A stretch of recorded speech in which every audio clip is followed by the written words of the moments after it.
August 5th, Monday. House of the Dragon season 2ನ last episode release ಆಯಿತು. And ಈ season ಮುಗಿದ ಮೇಲೆ ಆಡಿಯನ್ಸ್ ತುಂಬ ಮಿಕ್ಸ್ಡ್ ಒಪಿನಿಯನ್ಸ್ ಕೊಡ್ತಿದ್ದಾರೆ. My disappointment is immeasurable, and my day is ruined. House of the dragon 2 season spoilers ಇರುತ್ತೆ. So ಇವೆಲ್ಲ ನೋಡಿ ಕಂಪ್ಲೀಟ್ ಮಾಡಿದರೆ ಮಾತ್ರ ವಿಡಿಯೋ ಕಂಟಿನ್ಯೂ ಮಾಡಿ ಅಂತ ಹೇಳ್ತೀನಿ. ಸೊ ವಿಡಿಯೋ ಟೈಟಲಲ್ಲಿ ಒಂದು ಕ್ವಶನ್ ಇದೆ, was season 2 a let down ಅಂತ. ಅದರ ಸ್ಟ್ರೈಟ್ ಅಪ್ ಆನ್ಸರ್ ನನ್ನ ಪ್ರಕಾರ ನೋ. ಯಾಕಂದರೆ ಈ ಸೀಸನ್ ಆ್ಯಕ್ಷನ್ಗಿಂತ ಜಾಸ್ತಿ ಪೊಲಿಟಿಕ್ಸ್ ಮೇಲೆ ಫೋಕಸ್ ಮಾಡಿದ್ದಾರೆ, which are both its positive and negative. Majority of the sequence planning ಮಾಡೋದರಲ್ಲಿ ಆ್ಯಂಡ್ ಅಲೈನ್ಸ್ ಬಿಲ್ಡ್ ಮಾಡೋದರಲ್ಲಿ ಟೈಮ್ ಸ್ಪೆಂಡ್ ಮಾಡಿದ್ದಾರೆ. ಆ್ಯಕ್ಚುಲಿ ಈ ಸೀಸನ್ ತುಂಬ ಚೆನ್ನಾಗಿ ಸ್ಟಾರ್ಟ್ ಮಾಡಿದ್ದಾರೆ. ಇದರ first episode a son for a son ಒಳ್ಳೆ ಫೇಸಲ್ಲಿ ಸ್ಟೋರಿ ಪಿಕ್ ಆಗುತ್ತೆ. ರೆನೇರಾ ಮೈಂಡಲ್ಲಿ ರಿವೆಂಜ್ ಇದ್ರೂ ತುಂಬ ಕ್ಯಾಲ್ಕುಲೇಟಿವ್ ಆಗಿ ಡಿಸಿಷನ್ ತಗೊತಾಳೆ.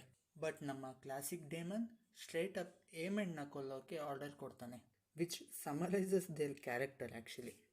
ಇನ್ನೊಂದು ಕಡೆ ಆಲಿಸೆಂಡ್ ಮತ್ತು ಸರ್ ಕ್ರಿಸ್ಟನ್ ಅವರದ್ದೇ ಗೇಮ್ ಆಫ್ ಥ್ರೋನ್ಸಲ್ಲಿ ಬ್ಯುಸಿ ಆಗಿರ್ತಾರೆ.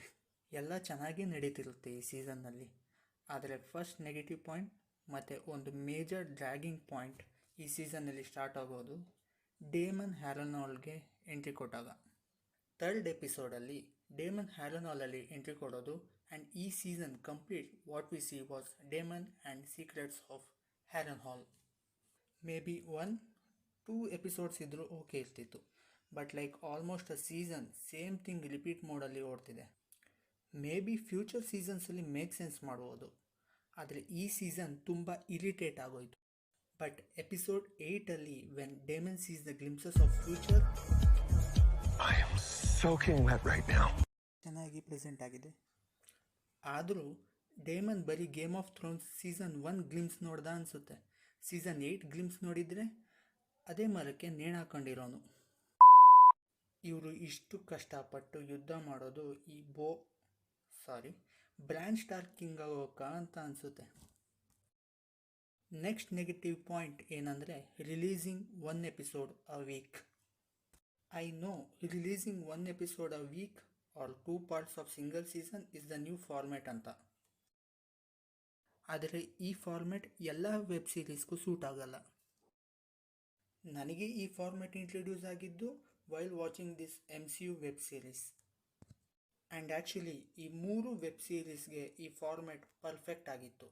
ಬಿಕಾಸ್ ಪ್ರತಿ ಒಂದು ಎಪಿಸೋಡ್ಸ್ ಒಂದು ಕ್ಲಿಫ್ ಹ್ಯಾಂಗರಲ್ಲಿ ಎಂಡ್ ಆಯ್ತಿತ್ತು ಆ್ಯಂಡ್ ಆ ವೀಕ್ ಗ್ಯಾಪಲ್ಲಿ ತುಂಬ ಥಿಯರೀಸ್ ಬಿಲ್ಡ್ ಆಯ್ತಿತ್ತು. ಆದರೆ ಈ ಫಾರ್ಮ್ಯಾಟ್ ಎಲ್ಲ ವೆಬ್ ಸೀರೀಸ್ಗೂ ಸೂಟ್ ಆಗಲ್ಲ. ಈವನ್ ಶೀ ಹಲ್ಕ್ ವೀಕ್ಲಿ 1 ಎಪಿಸೋಡ್ ಬಿಟ್ಟಾಗ ತುಂಬ ಇರಿಟೇಟ್ ಆಯ್ತಿತ್ತು. ಶೋ ಕೂಡ ಹಾಗೆ ಇತ್ತು, ಬಟ್ ವೀಕ್ಲಿ ಡಿಸ್ಕಷನ್ಗೆ ಏನೂ ಎಲಿಮೆಂಟ್ ಇರ್ತಿರಲಿಲ್ಲ. In the same way House of the Dragon season 2ಅಲ್ಲಿ ಡೆವಲಪ್ಮೆಂಟ್ ಆಯ್ತಿದ್ರು, ಆ ವೀಕ್ ಗ್ಯಾಪಲ್ಲಿ ಡಿಸ್ಕಸ್ ಮಾಡುವಂಥ ಎಲಿಮೆಂಟ್ ಇರಲಿಲ್ಲ. ಇದೇ ಒಂದು ಪ್ರೈಮರಿ ರೀಸನ್ ಆಗಿರುತ್ತೆ ಆಡಿಯನ್ಸ್ ಫ್ರಸ್ಟ್ರೇಷನ್ಗೆ. ಮತ್ತು ಈವನ್ ಹೊಸ ಕ್ಯಾರೆಕ್ಟರ್ಸ್ ಇಂಟ್ರೊಡ್ಯೂಸ್ ಆಯ್ತಾರೆ ಈ ಸೀಸನಲ್ಲಿ, ಆದರೆ ಅವರ ಸಿಗ್ನಿಫಿಕೆನ್ಸ್ ಅಷ್ಟೊಂದು ಅರ್ಥ ಆಗಲಿಲ್ಲ. ತುಂಬ ವಿಚಾರ ನೆಕ್ಸ್ಟ್ ಸೀಸನ್ಗೆ ಬಿಟ್ಟಿದ್ದಾರೆ. 2 years ವೆಯ್ಟ್ ಮಾಡಿದ್ರೂ ಈ ಸೀಸನ್ ತುಂಬ ಕ್ವಶನ್ಸ್ ಕ್ರಿಯೇಟ್ ಮಾಡುತ್ತೆ ಅಷ್ಟೇ, ಆದರೆ ತುಂಬ ವಿಚಾರಕ್ಕೆ ಆನ್ಸರ್ಸ್ ಸಿಗಲ್ಲ. ಬಟ್ ಈ ಸೀಸನಲ್ಲೂ ಫನ್ ಮೂಮೆಂಟ್ಸ್ ಇದೆ, ಲೈಕ್ ಎಪಿಸೋಡ್ 4 ಬ್ಯಾಟಲ್ ಆಗಿರ್ಬೋದು, ಆರ್ ಈವನ್ ಎಪಿಸೋಡ್ 7ಅಲ್ಲಿ dragon rider quest, even importance of Helaena in this season. ಎಲ್ಲ ಈವೆಂಟ್ಸ್ ಇದ್ರೂ 2 years ವೆಯ್ಟ್ಗೆ ಪೇ ಆಫ್ ಸಿಕ್ತು ಅನಿಸೋಲ್ಲ. ಈವನ್ ಅಗೈನ್ ಸೀಸನ್ 3ಗೆ ಮತ್ತೆ ಫ್ಯೂ ಇಯರ್ಸ್ ವೆಯ್ಟ್ ಮಾಡಬೇಕು ಅಂತ ಡಿಸಪಾಯಿಂಟ್ಮೆಂಟ್ ಆಗುತ್ತೆ. But overall season 2 I think season 3 ಈವೆಂಟ್ಸ್ನ ಡೆವಲಪ್ ಮಾಡೋಕ್ಕೆ ಹೆಲ್ಪ್ ಆಗುತ್ತೆ ಅನಿಸುತ್ತೆ. Just like Game of Thrones first 2 seasons ಮುಂದಿನ ಸೀಸನ್ಸ್ಗೆ ಹೇಗೆ ಹೆಲ್ಪ್ ಆಯಿತು, ಅದೇ ರೀತಿ ಫ್ಯೂಚರ್ ಸೀಸನ್ಸ್ ಬಂದಮೇಲೆ ಇಫ್ ಅದ್ರೂ ರೈಟಿಂಗ್ ಚೆನ್ನಾಗಿದ್ದರೆ ನಮಗೆ ಸೀಸನ್ 2 ಸಿಗ್ನಿಫಿಕೆನ್ಸ್ ಅರ್ಥ ಆಗುತ್ತೆ. House of the Dragon next ಸೀಸನ್ನಲ್ಲಿ ಕಮ್ ಬ್ಯಾಕ್ ಆಗಿ. ಸೊ ಇದಾಗಿತ್ತು ನನ್ನ ಪಾಯಿಂಟ್ ಆಫ್ ವ್ಯೂ.